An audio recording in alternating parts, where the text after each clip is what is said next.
You want to make sure that you go really fast. And if it's crushed, that mandrel's not going to go through. So you got to get this thing nice and compacted.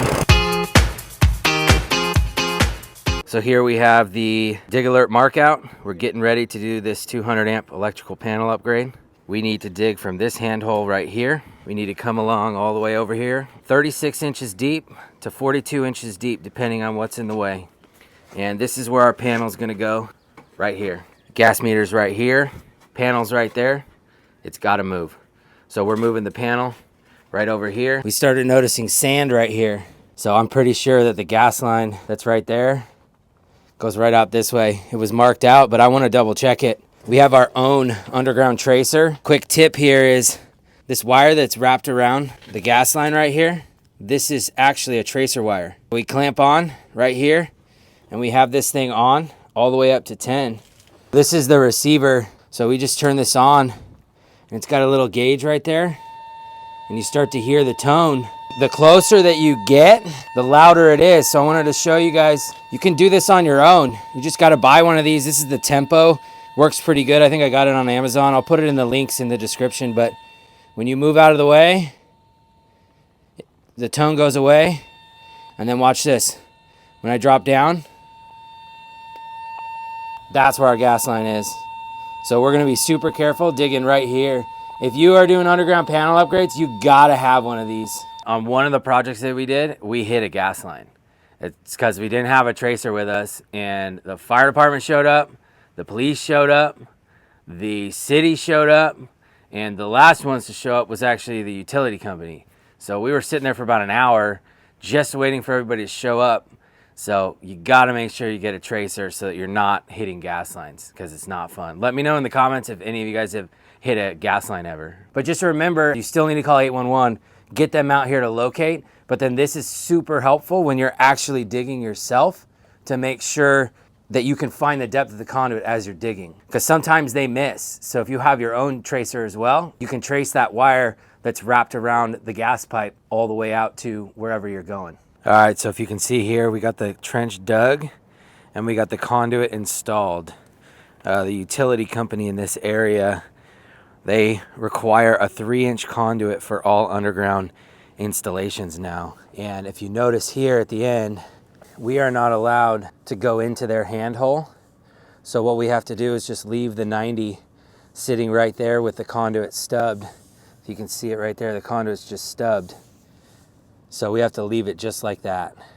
And then they come in and they'll install the sweep into the handhole. Here's the conduit on the other end. This is where we're gonna be stubbing up. We're gonna cut the conduit lower. The meter is not allowed to be below 48 inches and not above 6'3". So we'll cut it down to where we need to make sure the panel is at the right height. If you can see here, we've already started burying the conduit. So another quick tip here, guys, when you're doing the first lift, you wanna make sure that you don't get any rocks on top of the conduit, because once we start compacting, it can crush the conduit with the Wacker. So make sure that you pull all these rocks out and then drop it on. It's just for the first lift. Once you get about 12 inches on top of the conduit, you're fine. Just make sure that the rocks are not right on the conduit, because when we compact it, it'll definitely crush it. The utility company wants to pull a mandrel through the conduit, and if it's crushed, that mandrel's not going to go through and you're going to have to dig it back up. If you can see here, we're putting our first lift in.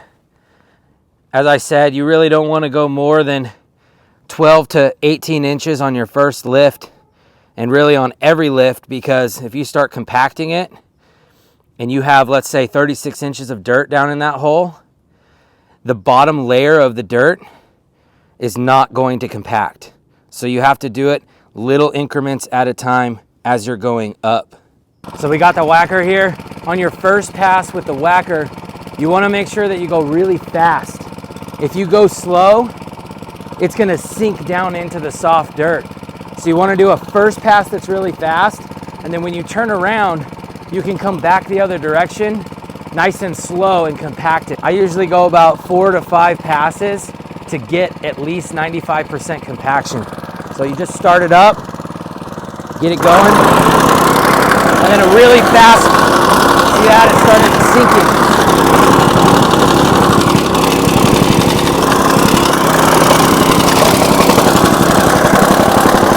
Really fast pass on the first one. Keep it angled backwards. Really nice to do this in 100-degree weather, I'll tell you that much.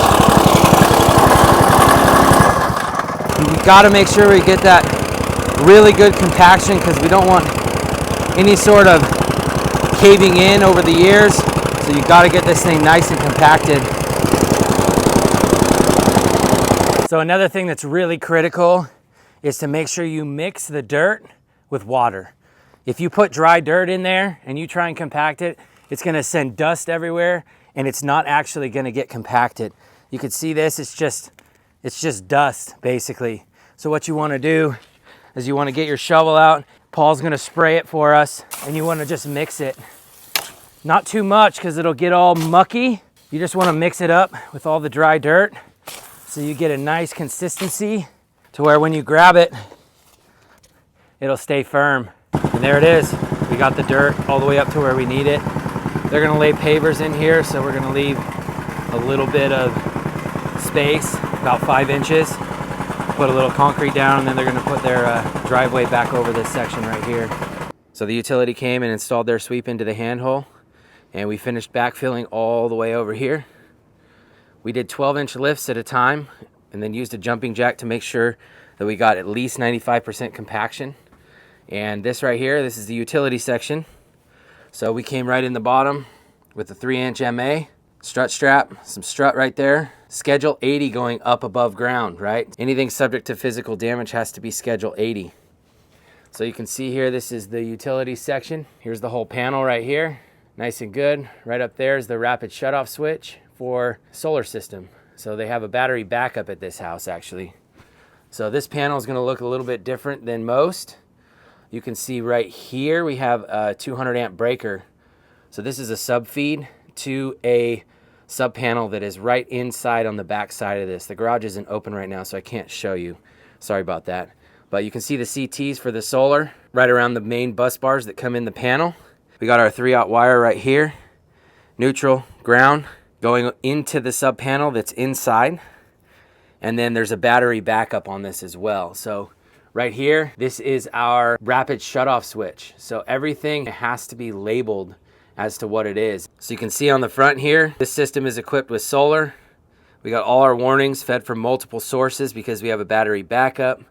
And then this customer actually was okay with leaving the old panel as a junction box. So in here, all the connections were already made. Instead of messing with the waterproofing on the stucco, they were fine with just keeping this exactly how it is. We bought a plastic socket guard and put the ring on there so that no water can get into that area. Here they want to see silicone on the back side of the rivets for all the placards. Our dead front is labeled, ready for final inspection. We got our new grounding electrode conductor that goes down over through the wall and hits the UFER in the slab of concrete. So if you have a UFER, it is okay to grab onto that and use it, but if you cannot find it, then you're gonna have to drive 2 ground rods in the ground. But here we were able to find it. It's a 2-gang box with just a blank cover on the inside of the garage. And then we also ran, I don't know if you can see it here, but going right out the back there, that's a brand new cold water bond. So that's a number 4. That has to be upsized because the panel is now a 200 amp instead of a 100 amp. The last thing that every panel upgrade needs is a surge protector. So I don't know if this is required nationwide. Let me know in the comments if it is, if you have to put these new surge protectors in your panels as well. But yeah, that's it. This one wasn't too terrible. The digging was pretty hard, but we went from the handhole underground, dug it, installed a 3-inch conduit. Then we came right over here and we put our new 200 amp panel surface mount right there on the wall. Well, thanks for watching. If you got value out of this video, feel free to like and subscribe. And if you want to know more about electrical installations, feel free to check out the videos right here. Thanks. We'll see you on the next one.